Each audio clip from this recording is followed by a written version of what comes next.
I watched as my entire family crowded around my sister Emma's hospital bed, showering her with love while blaming me for her accident. That was the final straw after 26 years of being their scapegoat. I left without a word, but their desperate calls a month later weren't what I expected. If you're watching this and have ever felt like the black sheep of your family, you're not alone. I'm sharing my story today because sometimes the most painful family betrayals lead to unexpected freedom. Let me know where you're watching from in the comments, and if this resonates with your experience, please subscribe to join our community of survivors. Now, let me take you back to where it all began. Growing up as Olivia Mitchell, the middle child in what appeared to be a picture-perfect family, I learned early on that my role was predetermined. I was the family scapegoat. No matter what went wrong in our household, somehow the blame always landed squarely on my shoulders. My older sister Sophia, now 32, was the golden child from day one. With her perfect grades, perfect looks, and now her perfect life, married to Bradley, a wealthy investment banker, with 2 immaculately behaved children, she could do no wrong in our parents' eyes. Every achievement of hers was celebrated, with fanfare, while my accomplishments were barely acknowledged. Then there was Emma, my younger sister by 5 years. At 24, she still played the role of the baby of the family to perfection. Spoiled, manipulative, and incredibly dramatic, Emma had mastered the art of getting whatever she wanted through tears and tantrums. Our parents indulged her every whim, and she knew exactly how to twist situations to make me look like the villain. Our father, Richard Mitchell, built his construction company from the ground up and never let anyone forget it. A controlling man who valued appearance above all else, he ruled our family with an iron fist disguised in an expensive suit. Any perceived slight to the family image was met with cold fury, especially if I was the one responsible. My mother, Martha, a former beauty queen who gave up her pageant dreams to become the perfect corporate wife, channeled all her frustrated ambitions into creating the illusion of a flawless family.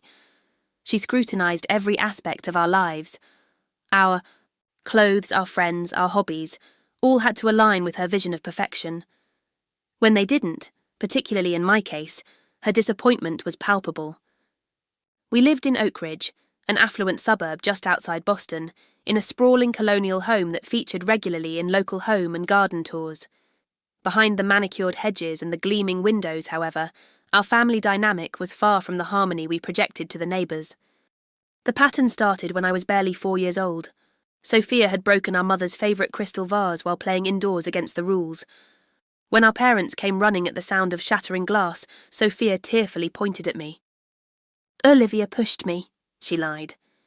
Despite my protests, I was sent to my room without dinner, while Sophia received comforting words and ice cream to recover from the scare. This incident became the template for the next 2 decades. When Emma spilled juice on our father's important contracts at age 6, I was blamed for not watching her properly. When Sophia crashed the car at 17, I had distracted her from the passenger seat, despite the fact that I wasn't even in the car. When our father's blood pressure rose to dangerous levels, it was because I caused him stress by choosing psychology instead of business as my college major. The irony wasn't lost on me. I ended up studying the very dynamics that shaped my childhood. I threw myself into my education, eventually earning a PhD in psychology with a focus on family systems. My dissertation on scapegoating mechanisms in dysfunctional families was published in a respected academic journal. None of my family attended my graduation. My father was golfing, my mother had a charity luncheon, Sophia was on vacation, and Emma had a really important party that weekend. My accomplishments were consistently minimised. "It's just a paper, not like Sophia closing that $1 million account," my father said dismissively when my research received a prestigious grant. When I was invited to speak at an international conference, my mother's only comment was, "Are you sure that outfit is appropriate for public speaking? You know you're not as slender as your sisters." For years I maintained the relationship out of a sense of obligation and the faint hope that someday things might change. I attended every family gathering, endured every backhanded compliment, absorbed every unfair accusation.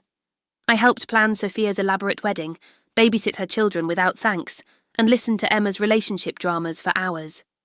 All the while, I kept my own life small and unobtrusive, trying desperately not to give them any ammunition to use against me.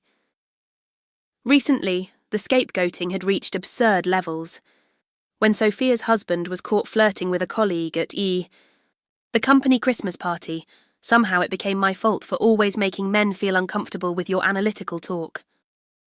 When my father's golf buddy backed out of an investment opportunity, I was blamed because I had created a tense atmosphere during their dinner at our house, despite the fact that I had only been present for 20 minutes to drop off a book my mother had asked to borrow. The tensions reached their breaking point during our annual summer gathering at the family lake house in New Hampshire.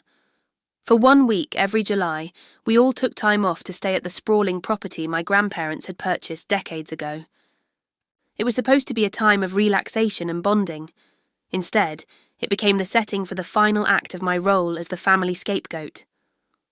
The lake house had always been my favourite place despite the family drama that inevitably unfolded there. This year, I'd brought Jason, my boyfriend of 8 months, hoping that having him there might provide some buffer against my family's usual treatment. He was the first man I'd felt comfortable enough to introduce to them, a fellow psychologist who I thought would understand the dynamics at play. The trouble started on the 3rd day.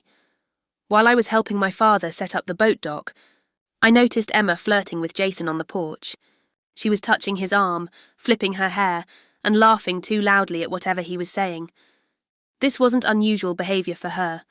Emma had a history of going after anything that was mine, from childhood toys to college friends. The fact that she had her own husband, Tyler, watching from just a few feet away didn't seem to matter. That evening, I found a moment to speak with her privately in the kitchen while everyone else was having drinks on the deck. "Emma, I saw you with Jason today," I said quietly, keeping my voice calm and non-accusatory. "I'd appreciate it if you'd respect my relationship." She rolled her eyes dramatically. "Oh my God, Olivia, you're so paranoid. We were just talking. Not everything is about you." "I know what flirting looks like, Emma. You're married and Jason is my boyfriend. Just please back off." Her expression changed then, a flash of anger quickly replaced by a calculating look I knew all too well. "You're just jealous because he was actually enjoying my company. Has it occurred to you that maybe he's bored with your constant psychoanalysis of everything?" I took a deep breath. "This conversation is over. Just please respect my boundaries." As I turned to walk away, Emma suddenly called out, "Mom! Dad! Olivia's accusing me of trying to steal her boyfriend." Before I could respond, our parents and Sophia were in the kitchen, faces already set in familiar expressions of disappointment directed at me. "For heaven's sake, Olivia, must you always create drama?" My mother sighed. "Your sister would never do something like that," my father added firmly. Sophia shook her head. "You've always been so insecure, Liv." I looked at each of their faces, seeing the same script playing out that had defined my entire life. No one asked for my side. No one considered that Emma might be lying. I was guilty before any evidence was presented, simply because I was me. "Fine," I said quietly. "Believe what you want." I walked away, finding Jason on the deck. When I explained what had happened, he seemed understanding, putting his arm around me and assuring me he had no interest in Emma. I felt a momentary relief that at least someone was on my side. The next morning, everything changed. I was reading in the sunroom when I heard a scream and a series of thuds from the main staircase. I ran to find Emma lying at the bottom of the stairs, holding her ankle, and crying dramatically. No one else had been in the foyer, just Emma and me. "What happened?" I asked, rushing to her side. Her tear-filled eyes met mine with a look of pure malice before she screamed, "She pushed me! Olivia pushed me down the stairs!" I stood frozen in shock. "What? I was in the sunroom. I didn't even—" Within seconds, the entire family converged on the scene. My father immediately knelt beside Emma, while my mother called for someone to get ice.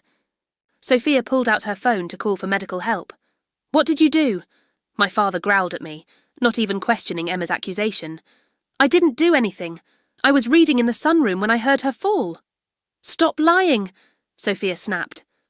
You've been jealous of Emma your entire life. My mother looked at me with disgust. I knew your resentment would eventually turn dangerous. Jason entered the room, confusion written across his face as he took in the scene. What's going on? Olivia pushed Emma down the stairs, my mother informed him, as if stating an established fact. I turned to him desperately. Jason, I was in the sunroom with you just a minute ago. You know I couldn't have... But I could already see doubt creeping into his expression. The united front of my family's conviction was powerful, and he'd only known me for 8 months. I stepped out to take a call, he said hesitantly. I didn't see... Emma was taken to the local hospital, dramatically moaning about the pain, despite the doctor's later assessment that she had suffered only a mild sprain. The entire family accompanied her, creating a protective circle around her hospital bed, while casting accusing glances at me. I stood in the doorway of the hospital room, watching the scene unfold like I was outside my own body. My father stroked Emma's hair, murmuring comforting words. My mother adjusted her pillows with tender care. Sophia held her hand, promising to stay the night if needed. Even Jason had been absorbed into their circle, offering to get Emma something from the cafeteria. You've always been jealous of your sisters, my father said loudly enough for the nursing staff to hear, but this time you've gone too far. I always knew there was something wrong with you, my mother added, her voice dripping with contempt. Maybe it's time we consider getting you some real help. Sophia looked up from Emma's side, her expression a mixture of pity and disgust. I think you need professional help, Olivia. This isn't normal behaviour. The irony of a corporate executive telling a PhD psychologist that she needed professional help was apparently lost on everyone. I watched as Jason's expression shifted from confusion to acceptance of their narrative. He avoided my eyes, already being pulled into the gravitational force of my family's unified reality. In that moment, standing in the antiseptic-scented hospital room with the melodramatic sobs of my sister as background music, something inside me finally broke, or perhaps something finally healed. A clarity washed over me as I realised with absolute certainty that this pattern would never change. For 26 years, I had been cast in a role that was unalterable in the Mitchell family story. I looked at each of their faces one last time, my father's righteous anger, my mother's performative concern, Sophia's smug superiority, Emma's calculated victimhood, and Jason's wavering loyalty. I understood with perfect clarity that no amount of evidence, accomplishment, or good behaviour would ever change how they saw me. Without a word, I turned and walked out of the hospital room. No one called after me. No one followed. In their story, my exit was probably just another act of selfishness, another confirmation of my guilt. But for the first time in my life, I wasn't concerned with their interpretation. I was writing my own story now. The drive back to the lake house was surreal. The familiar winding roads along the shoreline seemed different somehow, as if I was seeing them through new eyes. The afternoon sun cast long shadows across the pavement, and I felt a strange sense of calm wash over me. This wasn't an impulsive decision born from hurt feelings. This was the culmination of 26 years of systematic mistreatment, and my response would be equally systematic. When I arrived, the house was empty, everyone still at the hospital fussing over Emma's minor injury. I parked my car around the back, out of sight from the driveway. If they returned unexpectedly, I wanted time to finish what I needed to do. I walked directly to my assigned bedroom, the smallest one in the house, with the perpetually leaky ceiling during rainstorms. I had never bothered to personalise the space much, perhaps subconsciously knowing that I would eventually leave it behind. I pulled my suitcase from the closet and began to methodically pack my belongings. I took only what truly mattered: my clothes, my laptop containing my research, a few books that had guided me through difficult times. I left behind the expensive watch my parents had given me for Christmas, the same model they'd given all 3 daughters, though Sophia's and Emma's were studded with diamonds while mine was the basic version. I left the uncomfortable designer, dresses my mother had pressured me to buy. I left behind all the physical reminders of trying to fit into a role that was never meant for me. While packing, I discovered a small locked box pushed to the back of the closet shelf. I immediately recognized it, my childhood diary with its tiny brass lock.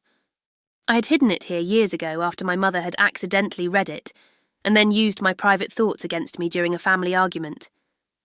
I found the key taped to the bottom of the box, just where my 16-year-old self had hidden it. Opening the faded cover, I sat on the bed and began to read. The pages were filled with the meticulous documentation of a child trying to make sense of her treatment. I had recorded dates, exact quotes, and my confused feelings about each incident of scapegoating. One entry from when I was 12 stood, out April 18, 2007. Today was Sophia's high school graduation party. Mum spent all week preparing, and everything looked perfect. During the party, Emma, 7, knocked over the punch bowl onto Mum's white carpet. When Mum came running, Emma started crying and said I told her to carry it. I was outside the entire time talking to Grandma Eleanor. But Mum sent me to my room for the rest of the party, and I could hear everyone having fun downstairs. Dad came up later and said I needed to stop creating problems on special days. Why doesn't anyone ever believe me?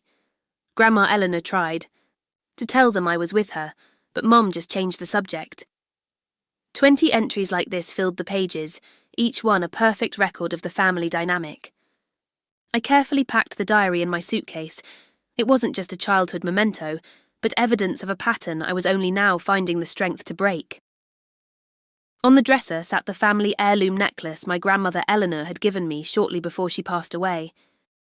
My mother had made it clear at the time that she thought the emerald pendant should have gone to Sophia as the eldest, and that Grandma Eleanor had always been a bit odd in her decisions.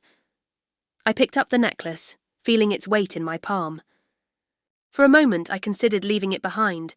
It was after all a connection to the family I was preparing to leave. But something stopped me. Grandma Eleanor had specifically chosen me to have this, whispering that the quiet middle ones often see the clearest. She had been the only family member who seemed to truly see me.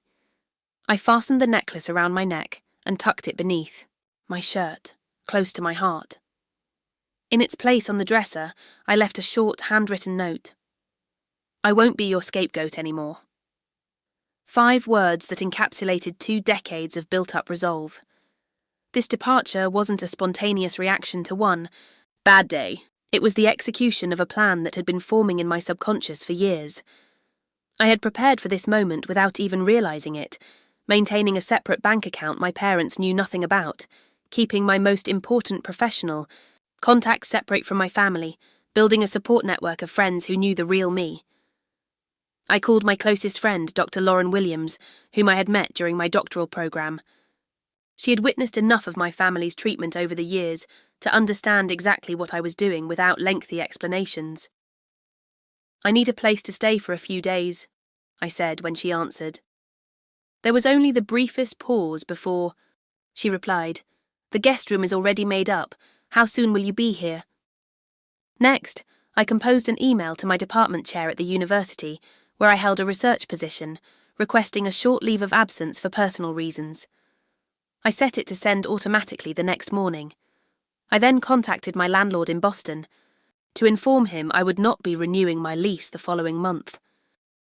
These practical steps helped anchor me in the reality of my decision. The most symbolic moment came when I changed my phone number through my provider's app.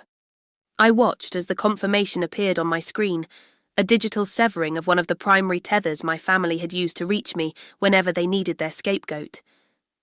I created a new email address, simple and free from the identity they had assigned me. I had always maintained financial independence, a decision my parents had criticised as unnecessarily stubborn when they offered to add me to their accounts, like your sister's. That stubborn independence now meant freedom. I had my own savings, my own credit cards, and my own financial identity completely separate from the Mitchell family resources. Before leaving, I gathered the few family photos I'd kept in my room. In a deliberate act of reclaiming my narrative, I carefully cut out everyone except myself from each picture. I wasn't erasing my history. I was editing my story to centre myself as the protagonist rather than the villain. I took one final look around the room that had never really felt like mine. The afternoon light cast familiar patterns on the faded wallpaper, and for a moment I felt a twinge of something. Not regret exactly, but acknowledgement of what should have been. This should have been a place of refuge and belonging. Instead, it had been just another stage for my assigned role. As I carried my suitcase to the car, I noticed dark clouds gathering over the lake, a summer storm brewing in the distance. The timing seemed fitting, nature's drama providing cover for my quiet exit. I placed my suitcase in the trunk, got into the driver's seat, and adjusted my mirrors. In the reflection, I could see the lake house growing smaller as I drove away, the setting sun casting it in a golden light that belied the darkness it had contained for me.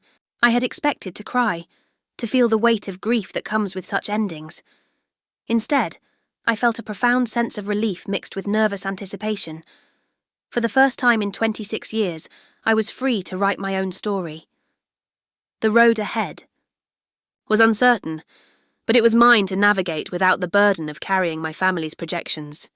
A cosy 2-bedroom place filled with books and plants, the complete opposite of my family's pristine showroom-like homes. The guest room had a view of a small community garden, and I spent hours watching people tend to their plots, finding strange comfort in these strangers living their ordinary lives. "I've been waiting years for you to make this break," Lauren said over tea the morning after my arrival. We sat at her small kitchen table, morning light streaming through the window. "Was it that obvious?" I asked. "To anyone outside your family?" "Absolutely." She stirred her tea thoughtfully. "The first time I met them at your doctoral ceremony, I watched them dismiss your achievement and then blame you for not reserving a better restaurant for dinner. I couldn't believe what I was seeing." Having an outside perspective validate my experience was both comforting and painful. For so long, I had doubted my own perceptions, wondering if perhaps I was being too sensitive, or if I truly was the problem. Lauren's clear-eyed assessment of my family dynamic helped anchor me in my decision. That first week was a strange mixture of grief and liberation. I mourned not for the family I had left behind, but for the family I had never had. I grieved for the little girl who had desperately tried to earn love that was never going to be freely given, for the teenager who had learned to make herself small to avoid criticism, for the young woman who had achieved academic success in a subconscious attempt to finally earn her parents' approval. If you're watching this and you've ever had to leave toxic family members behind, you know this strange grief, mourning the relationship you deserved rather than the one you had.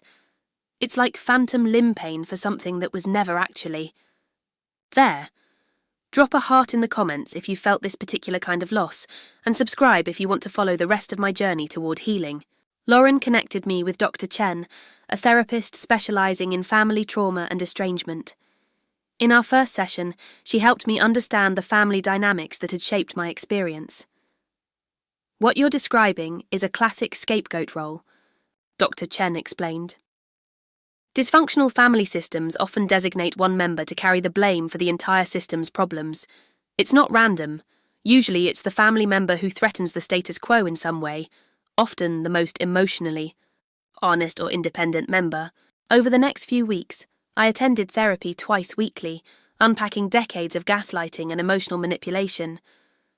Dr. Chen helped me see that my family's treatment wasn't my fault, and that the clarity I had found in the hospital that day was the result of my inherent health, not some deficiency as my family had always implied. While working through these emotional revelations, I also took practical steps to establish my new life. After a week at Lauren's, I found a small but charming apartment in Portland, Maine, far enough from Boston to minimize accidental encounters with family or their social circle, but close enough to maintain the professional connections I had worked hard to build. The apartment was in an old converted textile mill with exposed brick walls and large windows. It had character and history, unlike the sterile perfection of my parents' homes. I signed a 6-month lease, the first major commitment to my new independent life. I applied for a research position at a small but well-respected institute in Portland that specialized in trauma studies. During the interview, I spoke with confidence about my work, without the constant internal editor that had previously monitored every word for potential family criticism. The director, Dr. Abigail Montgomery, seemed impressed by my publication record and offered me the position on the spot, with the freedom to continue my research on family systems and psychological resilience.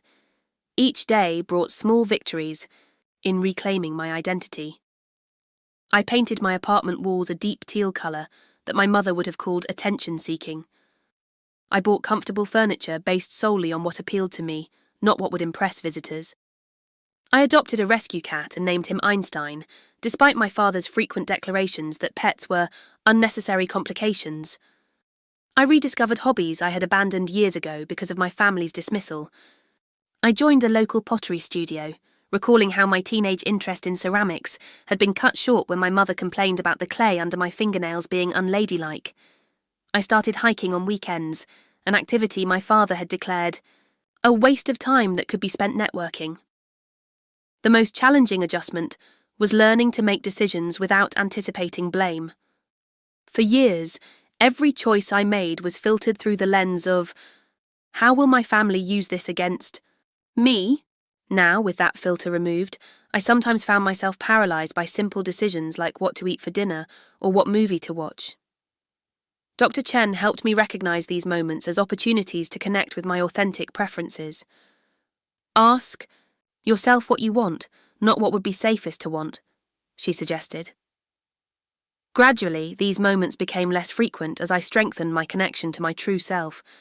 3 weeks into my new life, I realised I had gone an entire day without thinking about my family's potential reaction to my actions. That night, I celebrated this milestone by ordering takeout from a Thai restaurant, cuisine my mother had always declared too exotic, and eating it directly from the container while watching a documentary about deep-sea creatures, a subject my father had once called uselessly academic. My professional life began to flourish without the constant undercurrent of family criticism. My research on resilience factors in survivors of family trauma gained positive attention from colleagues in the field. I was invited to contribute to a textbook on family systems therapy, an opportunity that would have been diminished and dismissed at the Mitchell family dinner table, but was celebrated over coffee with my new colleagues. My neighbour in the apartment next door, Mei Zhang, a graphic designer with a quick wit and a talent for making homemade dumplings, became a friend. Unlike my interactions with my family, our friendship was based on mutual respect and genuine interest in each other's lives. When I shared some of my accomplishments with her, she responded with authentic enthusiasm rather than competitive comparison. "It's amazing how quickly you've established yourself here," May said one evening as we shared dinner on my small balcony. "You seem so much more relaxed than when you first moved in." I realised she was right. The perpetual tension I had carried in my shoulders had eased. The careful monitoring of my facial expressions and tone, habits developed over years of having my reactions weaponized against me, had begun to fall away. I was starting to take up space in my own life without apology. Throughout this period of transformation, my phone remained silent. No calls from my parents demanding explanations. No manipulative texts from Emma. No judgmental check-ins from Sophia. Their silence confirmed what I had always suspected, but had been afraid to fully acknowledge. I had mattered to them only in my role as scapegoat, not as a daughter or sister.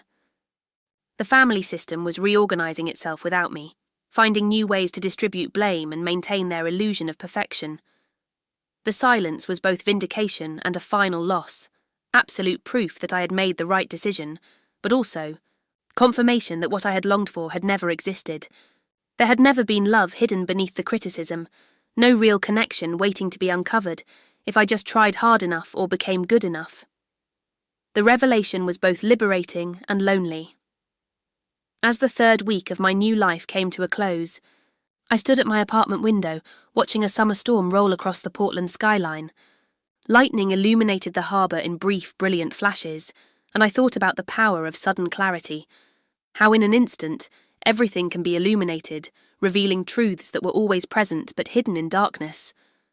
In that hospital room a month ago, I had experienced such clarity. Now, with each passing day of freedom, I was learning to trust the light. 3 weeks after my departure, Jason texted me. I had been surprised not to hear from him sooner, but his message explained the delay. "I've been trying to process everything. Can we talk?"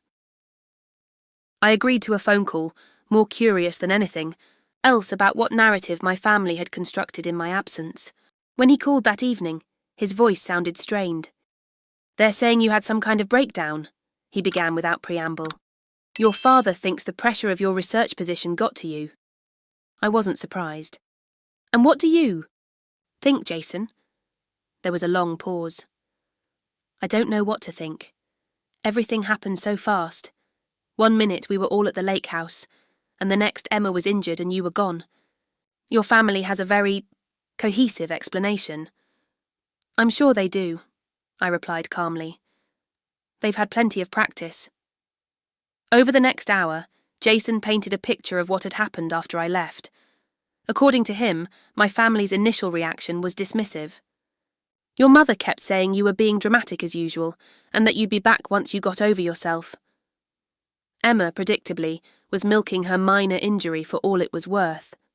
She had insisted on using crutches despite the doctor saying they weren't necessary, and had been posting pitiful updates on social media about healing from trauma. The comment sections were filled with supportive messages, many subtly alluding to my supposed role in her injury. "Your parents made some calls to your apartment in Boston," Jason continued. "When they couldn't reach you, they seemed more annoyed than concerned. Your father said something about you always making things about yourself." Sophia had apparently taken charge of the narrative, telling extended family and friends that I was having a mental breakdown and that they were giving me space to get the help I needed. The subtext was clear. My absence was yet another problem I had created, another way I had disrupted the family's harmony. Jason described an uncomfortable dinner at my parents' house a week after my departure. "They invited me over, I think to get information about where you might have gone. When I said I genuinely didn't know, the conversation got tense. The strangest part was how little they actually mentioned you. It was like they were actively avoiding saying your name." This detail didn't surprise me. My absence had created a gap in their family system. Without the designated scapegoat, tensions had nowhere to go. They were trying to maintain the illusion that everything was fine, that my departure was just another act of selfishness, rather than a symptom of their dysfunction. As Jason continued to share observations from his interactions with my family, a pattern emerged. Without me there to absorb blame, cracks were appearing in the Mitchell family facade. Emma's husband Tyler had apparently reached his limit. "He left 3 days after you did," Jason reported. "Something about finally seeing the family dynamic clearly without you there as a buffer. Emma's been staying with your parents since then." I felt a twinge of sympathy for Tyler. As an in-law, he had probably been insulated from the worst of the family dysfunction by my presence. With me gone, he would have been next in line for blame.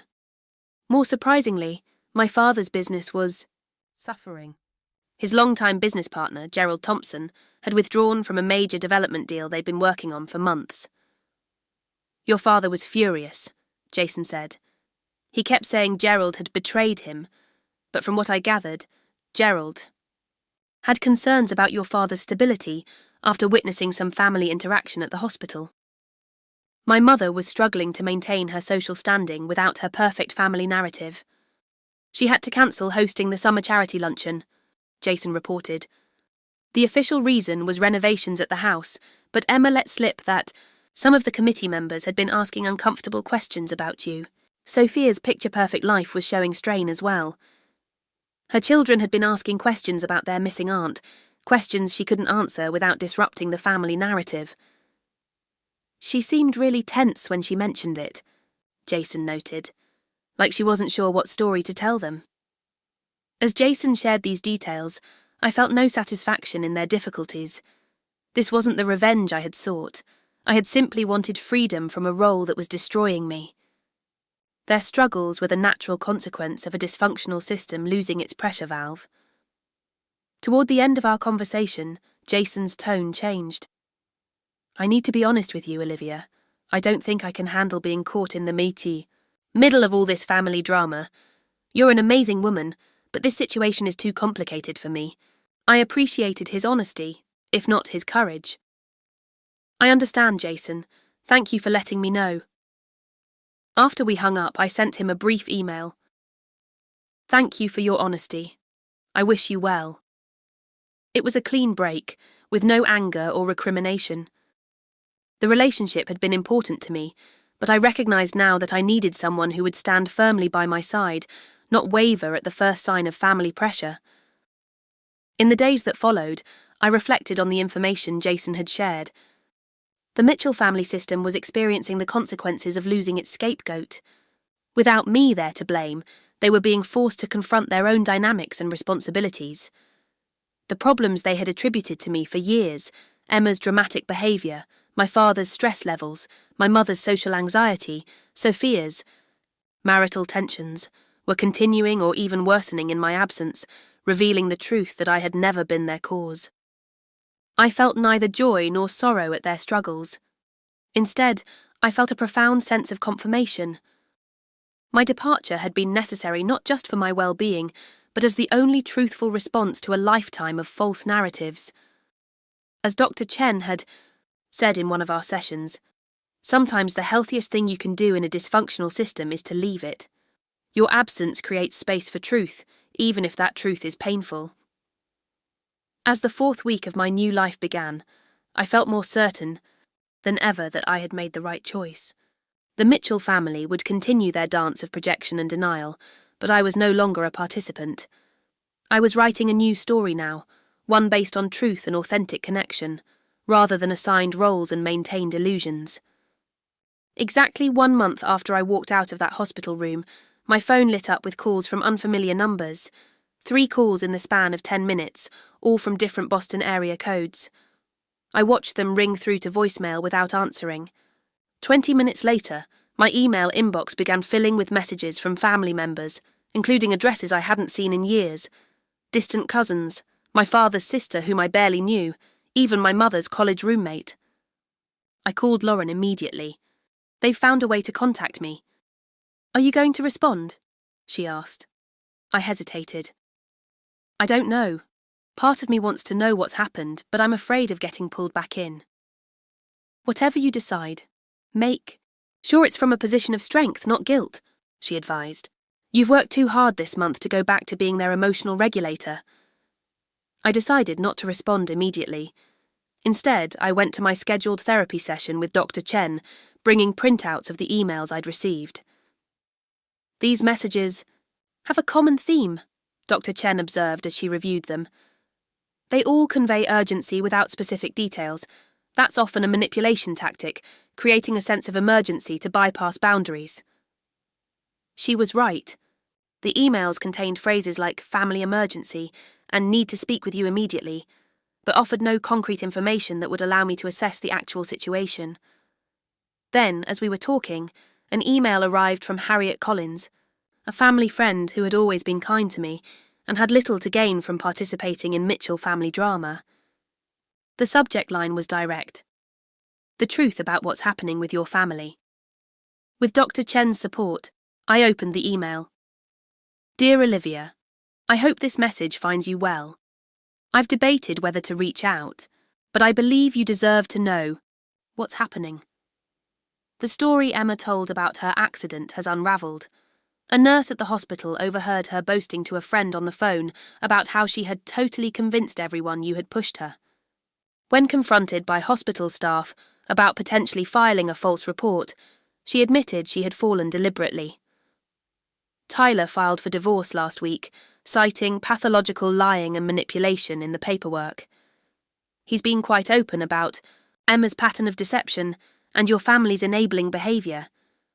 Your father's business is in serious trouble. Gerald Thompson has not only withdrawn from their current project, but has spoken to other investors about his concerns regarding your father's judgment after witnessing his behaviour at the hospital. The Thompson family has been a cornerstone of Boston business for generations, and Gerald's words carry significant weight. Your mother had what could only be described as a meltdown at the Westridge Country Club Charity Committee meeting. When, Judith Abernathy innocently asked about you. Your mother began shouting about family loyalty and ungrateful children. Margaret Peterson, who has chaired the committee for 15 years, asked her to step down from her positions until she resolves her personal issues. Sophia's marriage is also showing cracks. Bradley has moved into their guest house, ostensibly for work privacy, but people have seen him with a younger colleague from his firm. Most significantly, your family has begun turning on each other. Without you there to blame, they've started accusing each other. Your father blames your mother for coddling Emma. Your mother blames Sophia for setting impossible standards. Sophia blames your parents for creating this mess with their parenting. And Emma, of course, blames everyone but herself. I thought, you should know that many of us who watched from the periphery for years saw the truth of your situation. Not everyone believed the narrative your family constructed about you. Take care of yourself, Olivia. Sometimes the greatest act of love is protecting yourself from those who cannot or will not acknowledge their own harmful behaviours. Sincerely, Harriet Collins. I sat in silence after reading the email, feelings washing over me in waves. Validation, sadness, a strange sense of relief and something approaching closure. How are you feeling? Dr. Chen asked gently. Like someone finally saw me, I replied, my voice steady despite the emotion behind it. Over the next few hours, the voicemails and emails continued to increase in urgency. My father's message was the most revealing. Olivia, this has gone on long enough. Your behaviour is affecting the family's reputation. We need you to come home and help fix the situation you've created. Even now, he was framing the family's unravelling as my responsibility. My mother's voicemail was similarly self-centred. Darling, I don't know what's gotten into you, but we need you home. The Petersons are asking questions and I don't know what to tell them. Most surprising was an email from Sophia containing the first acknowledgement I had ever received from a family member. Liv, I know we've never been close, and that's largely my fault. I've been thinking about things since you left, and I'm starting to see patterns I never noticed before. I'm not saying Mum and Dad were right or wrong in how they treated you, but I should have been a better sister. The family is falling apart. Without you. I know that's not your problem, but would you consider coming home at least for a family meeting? We need to figure out how to move forward, and you were always the one who understood emotional stuff. Sophia. Even in her attempt at reconciliation, Sophia was asking me to resume my role as family caretaker. She wasn't offering a relationship. Based on mutual respect, she was requesting my services as emotional regulator for a system in crisis. Emma was notably silent among the barrage of communication, perhaps the only honest response from any of them. She knew exactly what she had done and likely realised that no manipulation would work on me now. The most unexpected contact came from my former family therapist, Dr. Marcus, who had seen us briefly when I was a teenager, before my parents discontinued the sessions for being unnecessarily invasive.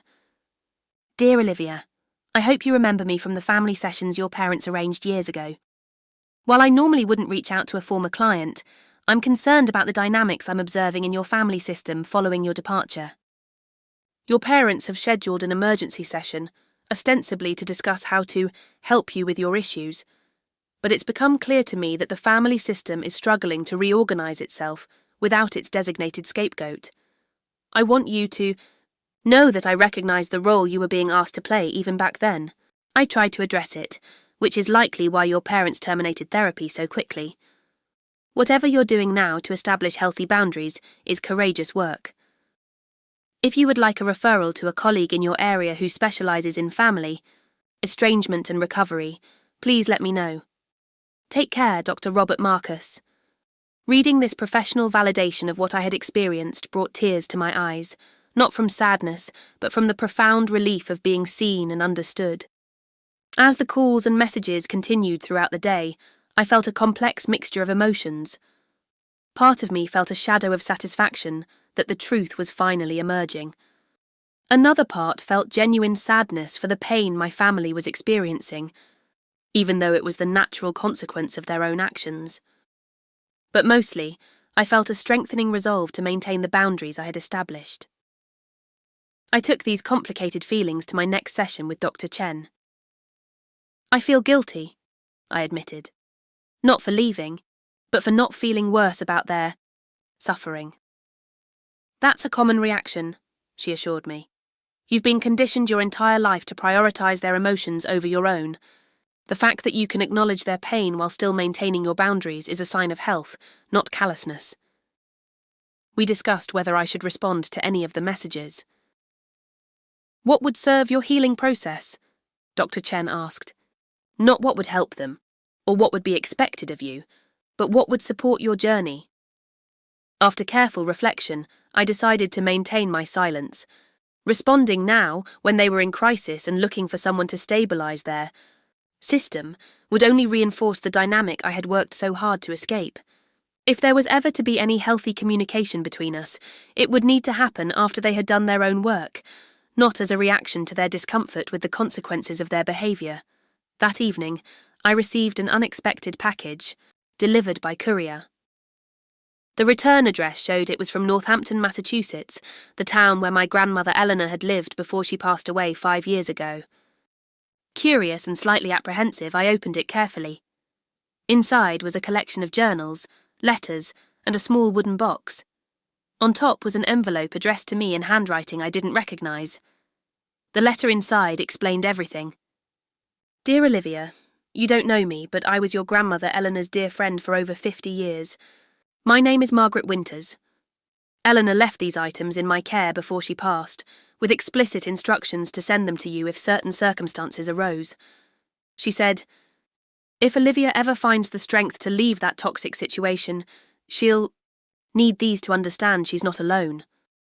I've kept track of your family through mutual acquaintances over the years.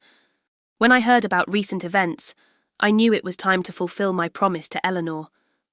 She saw everything, Olivia. She tried to intervene many times, but was shut out by your parents for her efforts. These journals and letters will explain much more than I can. Eleanor loved you deeply and recognised in you the same strength and clarity she possessed. If you wish to talk, my contact information is enclosed. With care, Margaret Winters. I stayed up all night reading through my grandmother's journals, tears streaming down my face as I discovered a truth that had been hidden from me my entire life. Grandmother Eleanor's journals dated back to before I was born. The earliest entries detailed her concerns about my mother's parenting of Sophia, noting a troubling pattern of projection and unhealthy enmeshment. When I came along 3 years later, her writing took on a more urgent tone. May 12, 1995. Martha has decided that little Olivia, just 2, is deliberately difficult. I watched today as Olivia simply reached for a toy that Sophia had discarded, only for Martha to scold her, for always taking what isn't hers. Richard backed Martha up, of course. I tried to point out that the toy had been abandoned, but Martha gave me that look that says I should mind my own business.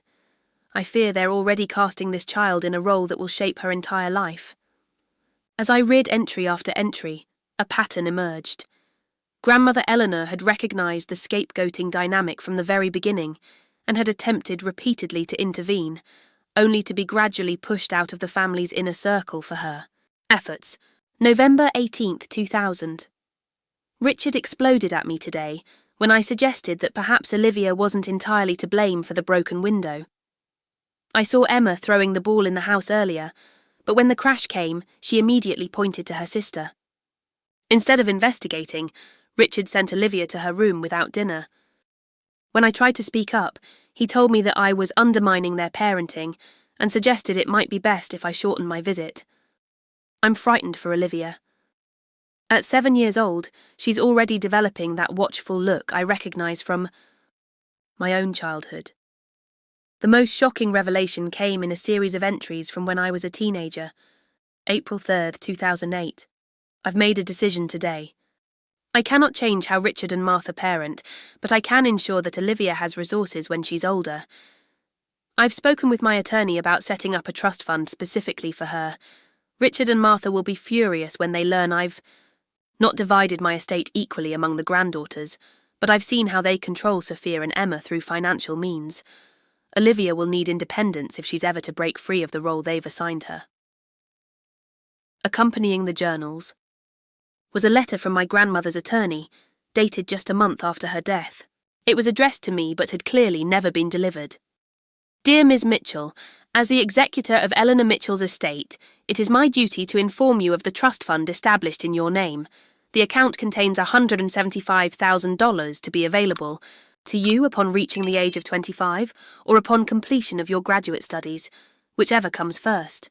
Your grandmother was explicit that this information should be communicated directly to you, not through your parents. If you have not received this letter, please contact our office immediately. Sincerely, Jonathan Weiss, Esq. I was 29 years old. The trust fund had been available to me for years, but I had never known about it. With trembling hands, I found a more recent letter in the package, again from Jonathan Weiss. Dear Ms. Mitchell, it has come to our attention that you may not have received our previous communications regarding your grandmother's trust. Margaret Winters has informed us of your current situation, and we are prepared to transfer the funds immediately upon verification of your identity. The original amount has grown with interest to approximately $227,000. Please contact our office at your earliest convenience to arrange the transfer. Sincerely, Jonathan Weiss, Esq. Among the papers was a small collection of photographs I had never seen before. My grandmother at my high school graduation, sitting far in the back where my parents wouldn't notice her. Eleanor watching from her car as I received a science award in my junior year. A photo of me giving my valedictorian speech, taken from the very edge of the auditorium. She had been there for all these moments, silently supporting me when my own parents had found excuses not to attend. The wooden box contained one final surprise, a letter from my grandmother addressed to me, dated just weeks before her death. My dearest Olivia, if you're reading this, then you've found the strength I always knew you possessed. I've watched you grow into an extraordinary young woman, despite the unfair burden placed on your shoulders from such a young age. What you've experienced has a name: family scapegoating. I recognize it because I lived it myself. My own mother selected me for the same role you've been assigned, while my sister Ruth was the golden child. The pattern repeats through generations unless someone finds the courage to break it. I tried to protect you. Every time I spoke up, I was pushed further from the family circle until my access to you was severely limited. This is why I appeared, absent for so much of your life, not from lack of love, but from being deliberately kept away after each attempt to intervene. The money I've left you is not just financial support, but a key to freedom. Use it to build the life you deserve, free from the constraints of a role you never asked to play. Know this: there is nothing wrong with you. There never was. You were selected not for any deficiency, but because your strength, intelligence, and integrity threatened a family system built on denial and projection. I see you, Olivia. I have always seen you. With all my love, Grandma Eleanor. The revelation that my grandmother had not only recognized my situation, but had actively tried to help me, and had been pushed away for those efforts, was both heartbreaking and healing. I had not been alone. After all, someone in my family had loved me for exactly who I was. In the days that followed, I verified the trust fund's existence and arranged for the transfer. This unexpected financial security amplified my sense of possibility. I could now consider options that had previously seemed impractical: buying a small home instead of renting, taking time to write the book on family systems I'd been conceptualizing, even starting my own practice focused on helping others recover from family scapegoating. I had a long conversation with Margaret Winters, my grandmother's friend, who filled in many of the gaps in my understanding. Your grandmother saw the pattern from the beginning, Margaret explained. She recognized it because she'd lived it herself. Every time she tried to intervene, your parents would restrict her access to you and your sisters. The emerald necklace she gave you. It was her mother's, the one family member who had shown her kindness. She wanted you to have that connection to a better legacy. Learning about this intergenerational pattern helped me contextualize my experience. Within a broader framework, this wasn't just about me or even just about my immediate family. It was about a dysfunctional pattern that had been passed down through generations, a pattern I now had the awareness and resources to break. I dove deeper into the research on family scapegoating, connecting my professional knowledge with my personal experience in a way I had always subconsciously avoided. I found studies showing that scapegoated children were often the most emotionally intelligent or truth-telling members of their families, qualities that threatened the family's preferred narrative. Through further investigation, prompted by documents, in my grandmother's papers, I discovered that my parents had also hidden the existence of a college fund my grandparents on my father's side had established for each grandchild. Sophia and Emma had received their portions, but I had been told repeatedly that I needed to fund my own education because the money just wasn't there. This financial deception explained the substantial student loan debt I had accumulated, while my sisters had graduated debt-free. I consulted with a lawyer who specialised in financial disputes. While I had legal grounds to pursue the misappropriated college fund, I decided against legal action for now. The emotional cost of engaging in a protracted battle with my family outweighed the potential financial recovery. I had the trust from grandmother Eleanor now, and with it, the freedom to make decisions based on what would support my healing, rather than what I was legally entitled to. With this newfound financial security, I put a down payment on a small craftsman bungalow in a quiet Portland neighbourhood. The house needed some work, but it had character and a small garden, something I had always wanted but had been told was impractical by my practical-minded father. I accepted the full-time position at the Research Institute, focusing specifically on resilience factors in adults recovering from childhood family trauma. Dr. Montgomery was enthusiastic about my proposed research direction, noting that it filled an important gap in the literature. As I settled into my new home and career, I wrote a heartfelt letter to Margaret Winters. Dear Margaret, I cannot adequately express what receiving my grandmother's journals and letters has meant to me. For so long, I believed I was completely alone in seeing the dynamics of my family clearly. Discovering that Grandma Eleanor not only saw the truth but tried to protect me has been profoundly healing. Please know that her efforts were not in vain. The resources she left me have helped secure my independence, and her words have validated my experience in a way that has accelerated my healing journey significantly. I would be honoured to meet you in person someday when you feel it would be appropriate. You've given me the greatest gift possible, connection to the one family member who truly loved me for who I am. With deepest gratitude, Olivia. As I sealed the envelope, I felt a sense of connection to a family legacy I could actually be proud of. Not the facade of perfection the Mitchells projected to the world, but the authentic strength and clarity that had flowed from my grandmother to me. I was not breaking a family tradition, but honouring one, the tradition of women who eventually found the courage to see clearly and live truthfully. The journals, letters, and photographs now sat on a special shelf in my new home office, a tangible reminder that my perception had been accurate all along. I hadn't been crazy or oversensitive or deficient in any way. I had been a child placed in an impossible role, and now I was an adult who had found the strength to write a new story. 3 months after my departure, as I was settling into my new home and life, the confrontation I had both expected and dreaded finally arrived. I was planting fall bulbs in my small front garden when a black SUV pulled up to the curb. Even before the doors opened, I knew who it was. The Mitchell family had found me. My father emerged from the driver's side, looking older than I remembered. My mother exited the passenger door, immaculately dressed as always, but with a tightness around her eyes that was new.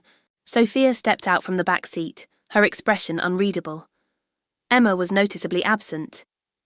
I straightened up slowly, garden trowel still in hand, a strange calm settling over me. I had known this moment would come eventually. In fact, I had prepared for it with Dr. Chen.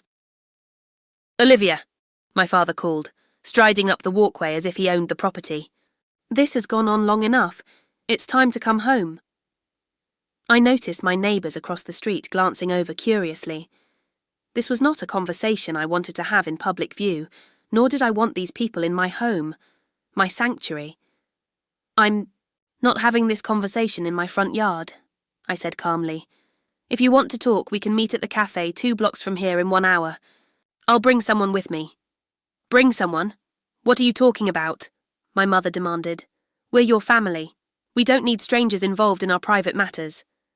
"That's my condition," I replied, my voice steady. The cafe at 2 o'clock. With my therapist present or not at all? My father's face darkened with familiar anger. Now listen here. No, I interrupted, surprising all of us. Those are my terms. Take them or leave them. I went inside without waiting for their response, closing the door firmly behind me. My hands were shaking as I called Dr. Chen, who agreed to meet us at the cafe. I then texted Lauren, letting her know what was happening in case I needed backup. An hour later, I sat at a corner table in Riverbank Cafe with Dr. Chen beside me. The Mitchell family arrived exactly on time, punctuality being one of my father's non-negotiable values. As they approached our table, I could see them assessing Dr. Chen, trying to determine how much I had told her and how to adjust their performance accordingly.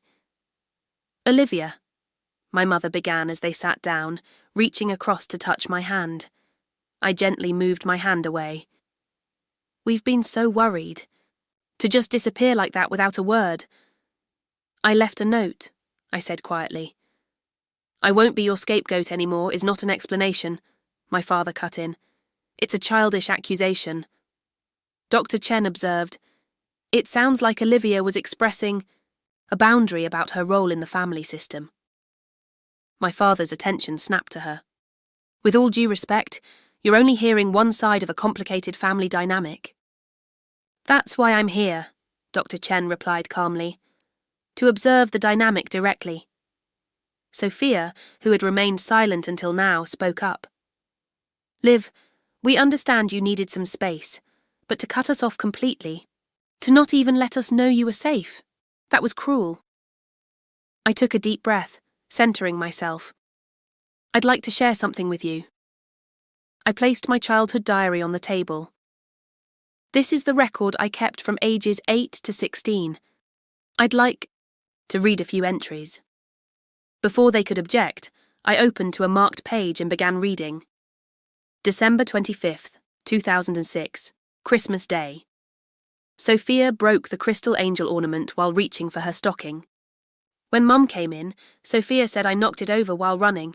I wasn't even in the room when it happened. I got sent to my room until dinner and didn't get to open presents with everyone else. Dad said I ruined Christmas again. This is the 3rd year I've been blamed for ruining Christmas. I looked up to see my mother's face flushed with anger or embarrassment. It was hard to tell which. My father's jaw was set in a familiar rigid line. I continued with another entry. April 30, 2009. Emma took my history project to show her friends and returned it with pages missing. When I showed Mom, she said I should have kept it where Emma couldn't get it. When I got an F, Dad grounded me for not taking academics seriously. No one asked Emma why she took it or what happened to the missing pages. Sophia shifted uncomfortably in her seat. I selected one final entry. July 18th, 2010. Dad yelled at me for an hour because the garage door was left open all night. Emma admitted later that she was the last one to use it, but said, "There's no point telling Dad now. He always believes it was you anyway." She laughed when she said it. I closed the diary. I have dozens of entries like these. For years, I documented the pattern because I thought if I just had enough evidence you might believe me. I now understand that was never going to happen because the family system required a scapegoat. Childhood diary entries? Really, Olivia? My father scoffed. You always did have a flair for the dramatic. What I'm hearing, Dr. Chen interjected, is that Olivia felt consistently misunderstood and unfairly blamed within the family system. All children feel that way sometimes, my mother dismissed. Olivia was always more sensitive than the other girls. That's exactly the dynamic I'm referring to, Dr. Chen noted. When Olivia expresses her experience, it's redefined as a personal deficiency rather than acknowledged. My father's patience was visibly wearing thin. We didn't come here for family. Therapy.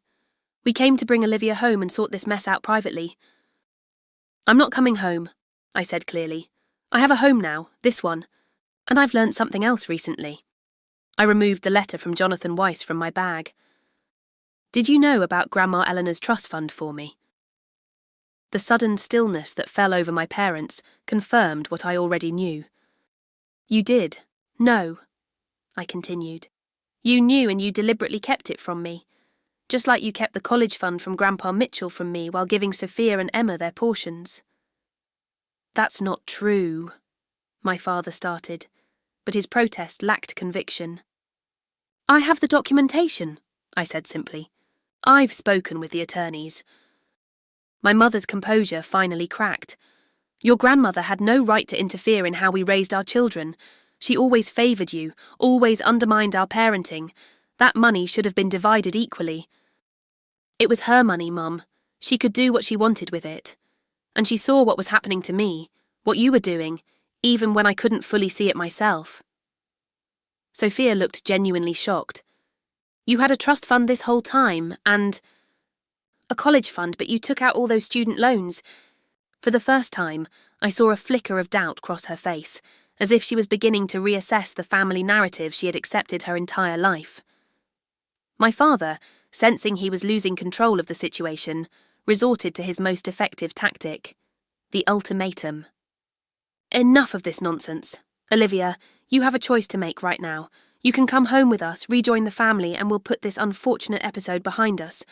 Or you can continue with this rebellion and accept that you're no longer part of this family. The cafe had grown quiet, other patrons subtly watching the drama unfold. Dr. Chen observed, "That sounds like a false choice being presented. There are many ways to be part of a family beyond either total submission or complete estrangement." My father ignored her, his eyes fixed on me. "What's it going to be, Olivia? Are you a Mitchell or not?" I met his gaze steadily. I haven't been part of a real family my entire life. What I've been is a convenient target, a repository for blame, a role rather than a person. I'm not rejecting family, I'm rejecting dysfunction.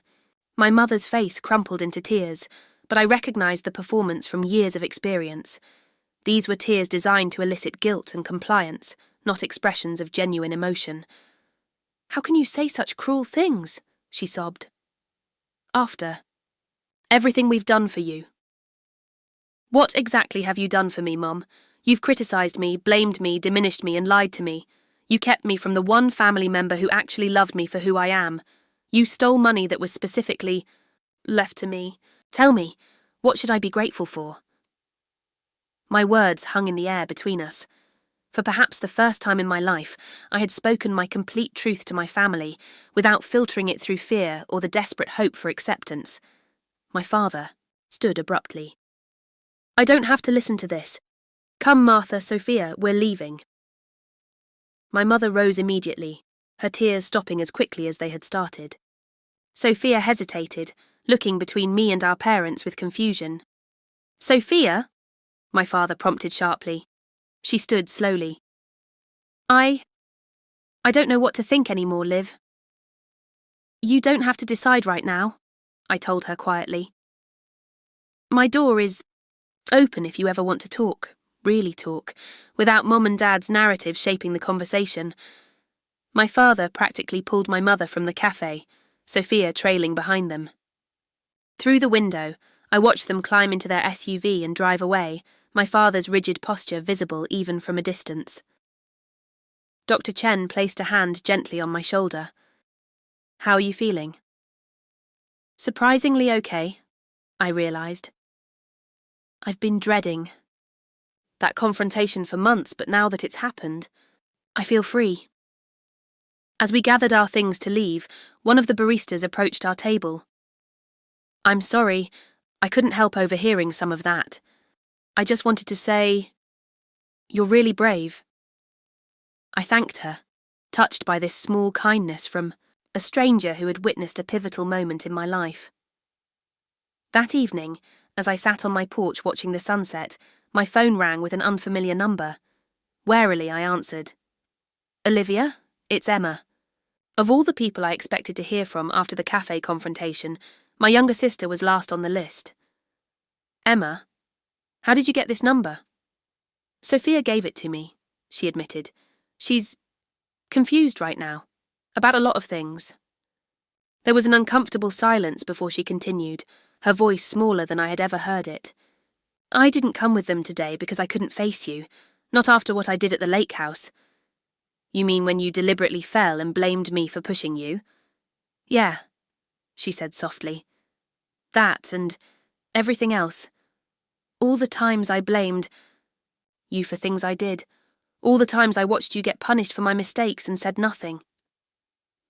I sat in stunned silence, never having expected any acknowledgement from Emma, let alone what sounded like genuine remorse.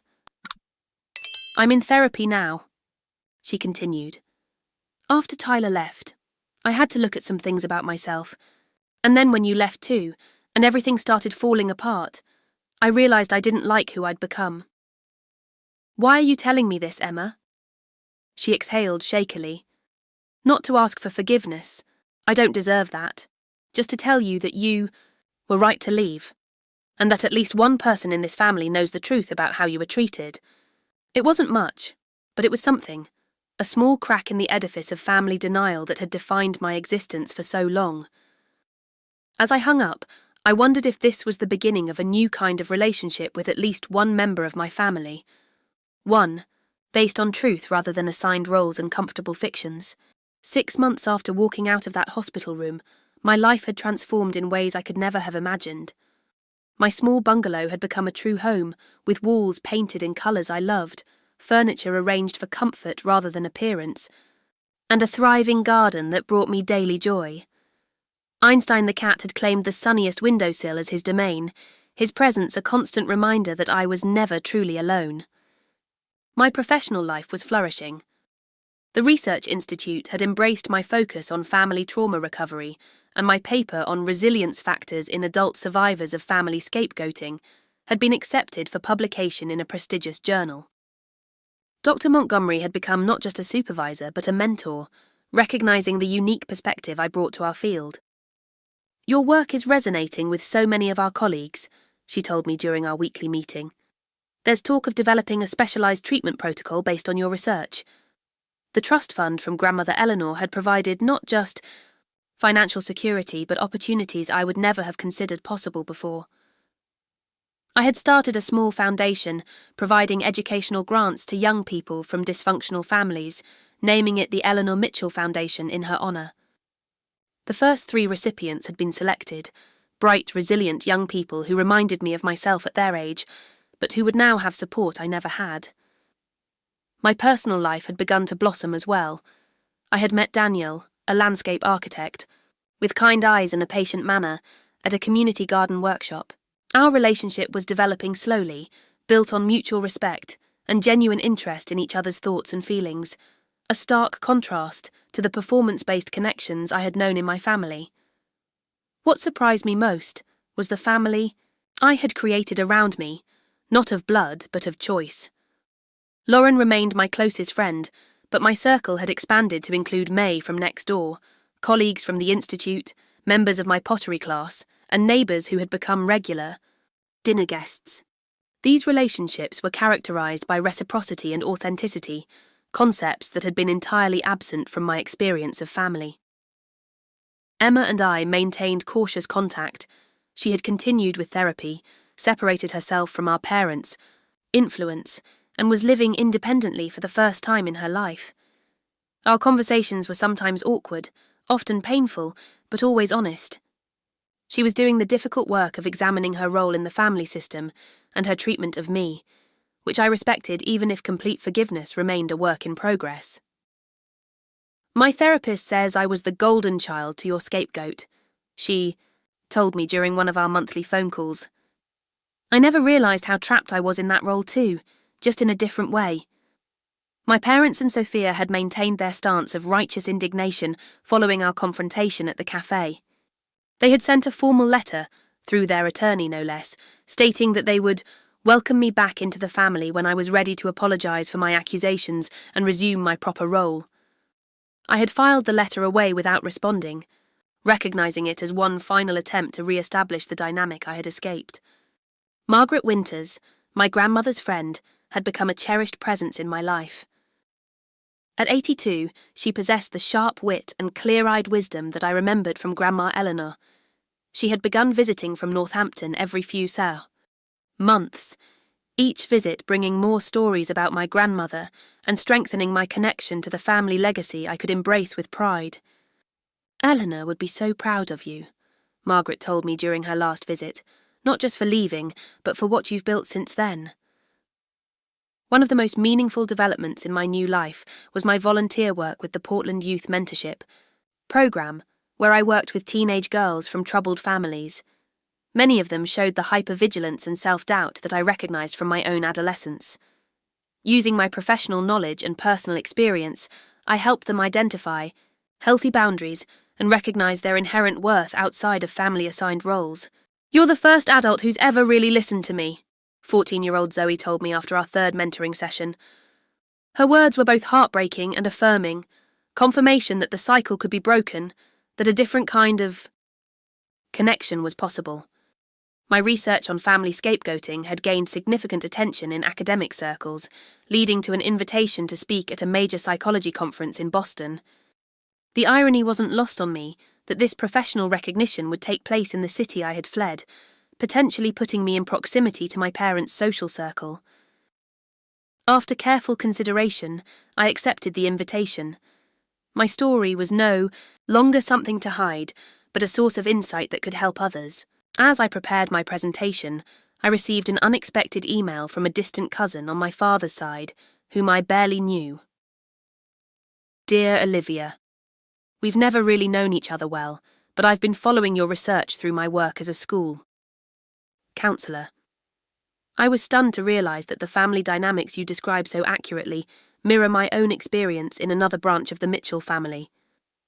For years, I've been the designated problem in my immediate family. Reading your work has been like finding a key to a door I didn't even know was locked. I finally understand what's been happening. I wonder if this pattern runs deeper in our family history than either of us realized. If you're open to it, I'd love to connect and compare notes. Perhaps together we could help others in our extended family who might be experiencing the same pattern. With hope and admiration, Rebecca Mitchell Cohen." This email sparked an idea that had been forming gradually in my mind, creating a network for family scapegoats to connect, share resources, and support each other in establishing healthy boundaries. The intergenerational nature of the pattern meant that countless others were suffering in isolation just as I had. Perhaps my painful experience could become a bridge to healing for others. My final conversation with Dr. Chen before the conference touched on the complex nature of forgiveness and acceptance. "Many people assume that healing requires forgiveness," she observed. "But what I've seen in my practice is that acceptance often comes first, accepting that your family members may never acknowledge their behavior or change their patterns." I think I've reached that point, I realized. I no longer expect my parents or Sophia to suddenly see the truth or validate my experience, and strangely, that's freed me from needing their validation at all. "That's profound healing," Dr. Chen smiled, "when their opinion of you no longer determines your worth." On a crisp autumn morning, as I planted bulbs in my garden that would bloom the following spring, I reflected on the journey of the past 6 months. Leaving had not been an end but a beginning, the start of discovering who Olivia Mitchell truly was outside of the role she had been assigned. The garden seemed a perfect metaphor for my new life. I was carefully selecting what to nurture, creating boundaries against invasive elements, and patiently tending to growth that would take time to fully bloom. Some plantings were already thriving, while others were just seeds with potential. The garden wasn't perfect or finished. It was evolving, responding to care and attention, gradually becoming more fully itself with each passing season. As I patted soil around a cluster of tulip bulbs, I thought about how different this fall was from the last one. A year ago, I had been bracing myself for another holiday season of subtle criticisms and assigned blame. This year, I was planning a Thanksgiving dinner for my chosen family, friends who saw and appreciated me for exactly who I was. My phone buzzed with a text from Daniel, asking if I needed anything from the garden centre where he was picking up supplies for his latest project. This small, thoughtful gesture, someone actually considering my needs without expectation of return, still surprised me sometimes. I texted back my request and added a heart emoji, something the old Olivia would have analysed for hours before, Sending, worried about appearing too eager or too emotional. Now I expressed my feelings freely, no longer fearing they would be used against me. Standing in my garden, surrounded by evidence of the life I had built for myself, I felt a profound sense of peace. The journey hadn't been easy, and there were still difficult days when old patterns of thought tried to reassert themselves. But with each passing month, those days became fewer, and the voice of my authentic self grew stronger. I had left my family's house without a word, carrying only what mattered most. In doing so, I had discovered that what mattered most had been within me all along: the courage to see clearly, the strength to act on that vision, and the capacity to build a life defined by truth rather than convenient fictions.